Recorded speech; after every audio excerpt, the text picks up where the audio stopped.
Hello everyone. This is my first video on YouTube and I want to start this challenge to get to $100,000, I'd say in 5-ish years, 6 years. A couple things about myself. I live in Europe. Um, I can save $1,000 per month and I started uh, my initial investment was around $6,000 in January 2025. Um, I have some experience in trading, in day trading. However, I lost money and I was losing money. I was constantly losing money because maybe my emotions, maybe I didn't have enough experience, but I do have a little bit of experience in technical analysis. So I tried trading options on SPX, on SPI, on NASDAQ stocks, day trading basically, and I was constantly losing money. So I switched into swing trading and long-term investments. Um, so yeah, let's get started. I just wanted to show you my portfolio. I'm currently using Revolut and Interactive Brokers. However, my loss along invest like my big portion of investments are in Revolut. So let me show you. So I started trading, investing in a month, like I opened this account in January 2025, right? It's like 1 month, 2 months, like almost 2 months I have this account. And as you can see, um, I am $134 up, which is 1.75%. And these are my shares.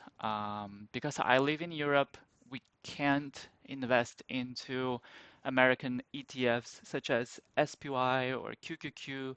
So I had to try to find something similar to it. And when I took a look at IUSA, iShares Core S&P 500 holdings, it kind of like represented the same thing what S&P 500 represents in American ETFs. So a big chunk of my money I invested into ETFs, which is almost 50% of what I have. And um, I was investing into something that I either know or pay dividends, and it's not like a penny stock or something. So I was investing into companies like Johnson Johnson, PepsiCo, and Realty Income. Um, I will tell you why I chose specifically these stocks by showing you yeah, we can go just one by one. Okay, ETF, I just want to hold it and add to it around 400 euros or like around $420. I don't know, or like $110. Um, and every month, right? And then the rest I want to invest and reinvest into something in some individual stocks. So to begin with, I want to show you why I invested into PepsiCo.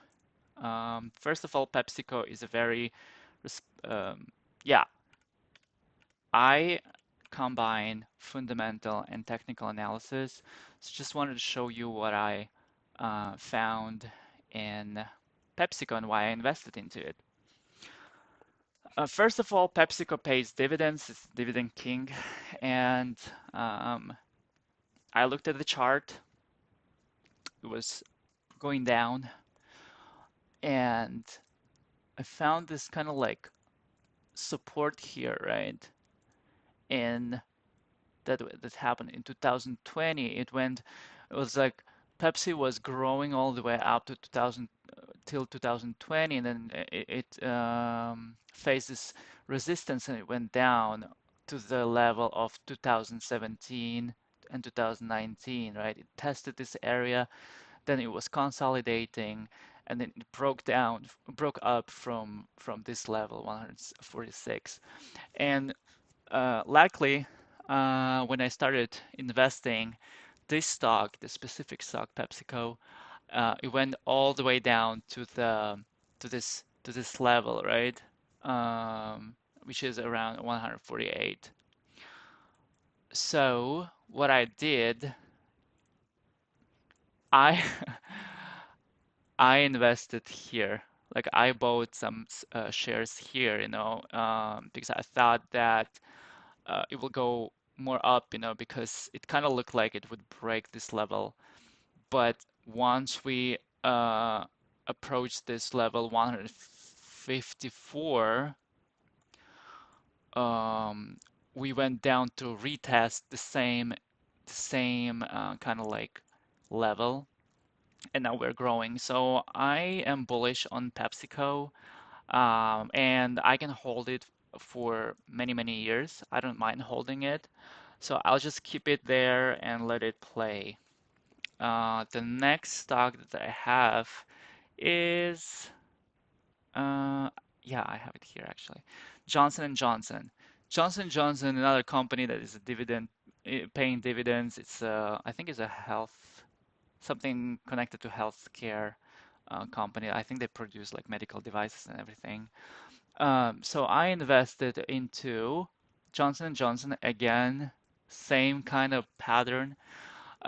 We had a strong resistance here that we broke up in November 20-ish, around December, November, and then we were going up, and then after we reached 185, we were in kind of like a downtrend, and so I saw that this level was very significant, and buyers were sitting here. So when I saw that in January, we tested this level and we started going up, I invested I invested around here. I bought some shares and now it's growing, right? Okay, it's Johnson& Johnson. Realty Income. Realty Income, I chose it because it's paying good dividends. And because if you take a look, we're in kind of like this pattern. I don't remember how it's called, wedge, I think in English. And we tested this level 3 times. This is kind of like trend line, right? So I was waiting on this stock and I saw that we tested this level several times. We didn't go down, and then I bought some shares here, and now we're growing. I am going to hold this stock because they're paying good dividends. Maybe I will add to it. I want to see the reaction in this kind of like uh, trend line, right? I hope that it will break up and we will go down. We will shoot up. Then the next one is microchip technology. All right, this one. Similar story. So you can see that here we had resistance, like one touch, two touch, three touch, four touch. Maybe this is not touch. It was like a false break, fake breakout. I saw that it happened like in 18, 19, in 2020 here was like a consolidation before it shut up.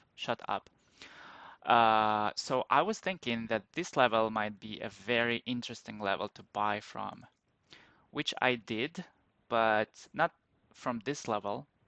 I wanted to be kind of like sure that we are about to go up. So I bought some stocks, some shares from this level, from this kind of like um, market shift, if you will. So I'm still holding this stock. This company is paying dividends. It's a company that is connected to chips, microchip technologies. I am a bit, I'm bullish on this stock because it had good news. But yeah, I will be looking at it. It's not the best stock for me to hold it forever, but you know, why not having this kind of stock in my portfolio? Alrighty. Then I have Nike. Nike, I have been looking on this about I have been checking this stock for like a very long time. It was falling, right? A lot. Like from 2021, it was falling all the time. And then again, same same strategy, you know. There's a significant level where resistance turned into support, right? Here was a resistance we couldn't break up, and it turned into support in 2019, in 2020, and then again, luckily, I checked. I was checking the Nike stock, and I saw that we touched this level again, and I was thinking that this level is very good to buy from. And there was a very positive news for Nike. I don't know how positive it is that Nike started partnering with Skims, which is like a company of Kim Kardashian. So I was like thinking, why not? It's a positive news, right? Maybe it will like let the stock go up. So I invested into it. Um, what else? I have Next Era Energy as well. It's a company that is in utilities. Um, I don't know much about American stocks to be honest, but yeah, I saw again kind of like significant levels here. You know, this is a monthly chart, and I saw again the same story. We had resistance. Maybe let's do not monthly, but weekly or even daily candles. So in 2020, we had this level, 68, as a resistance level in 2020, and then we broke in July 2020. It was like February 2020, it was a resistance, and in July 2020, we broke above and we started like going up, right? And it was kind of like in consolidation all this time till 2023 when we broke down to the level of 2020. It's all about levels. 2020. I was not there in 2023. I just started learning trading. And so what I saw here in this chart, in this story, that it tested the level, it went up, then the lower lows switched, you know, and I was like all right, maybe, you know, it has a kind of like market shift now. So I invested into Next Era Energy here. I think around here, yes. Because it's sitting on this trend line and it's sitting on this significant level of resistance that turned into support. So now waiting. I think that it will go something like this. And if um, if the stock will make another like higher low, then I will add to this position and I will be waiting to go to this 84 level. I'm not sure I will be long in this position, but you know, having utilities is not a bad idea. So yeah, I think this is it for my video. I hope that you liked it. I'm not a professional of making videos, but you know, at least something. I wanted to share some knowledge with you. And if you like it, just I don't know, hit like, maybe write some comment, and I will respond to your questions. Bye.